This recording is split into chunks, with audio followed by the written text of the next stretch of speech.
Hello, Michael. Good morning. Congratulations on Frost Nixon, no doubt due to your performance as well. Thank you very much indeed.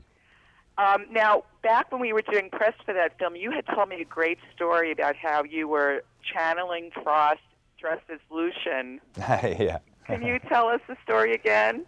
Yeah, sure. Well, I was filming Underworld out in New Zealand, and we finished filming on Frost Nixon, and then a couple of months later I was shooting Underworld, and Ron Howard called me up and said that he had a few lines of ADR that he needed me to do, which is, you know, lines that you do in a sound studio just to put onto the film that maybe where the sound had got messed up or something. So I went into a studio in New Zealand and did the lines of ADR, and then I got another message a couple of days later saying that we need one more line, which Frost is introducing his chat show for the next week and saying who the guest is. And so I didn't have time to go into a studio, so we just went in my trailer on Underworld, and the sound guy came in and recorded me, and there I was in full werewolf look with an arrow through my arm, blood all over me, and I had to say, and next week it's Yvonne Goolagong. And I got someone to take a picture of me whilst I was doing it and send it to Ron, and I think he got it framed and put it up on his wall or something. So now when I watch Frost Nixon, when I say that line, I always imagine myself as Lucian, you know, as I'm saying it. Now, oddly enough, Rana said that you were channeling Jim Morrison as Lucian. Is that right? Well, there's a lot of leather. There's a lot of leather and a lot of hair. So I guess there's a bit of a rock star look at times in it, yeah. Now, did it get any easier? This is your third Underworld. Did it get any easier getting waterlogged?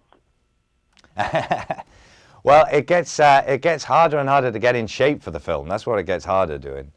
Because the character, you know, is immortal and never gets any older. But unfortunately, I am not immortal. And so I have to get in that gym and diet and all that kind of stuff and get in shape each time. Now, you actually had put on weight for Frost Nixon, so was it harder to lose the weight or gain the weight? Well, I've been doing that for a lot of the parts that I play. I try to, when I'm not working, I sort of stay vaguely in the middle, and then I can, you know, either lose weight or put weight on or get in shape or get out of shape.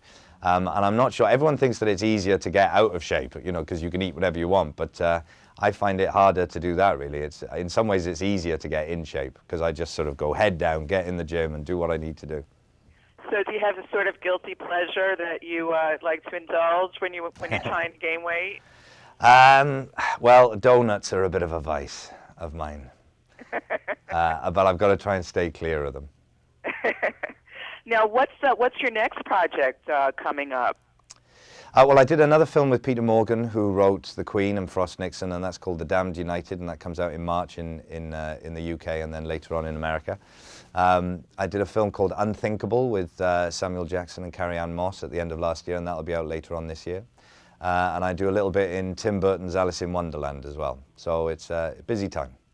Oh, that's the Tim Burton film, Alice in Wonderland. Yeah. What's your role in that?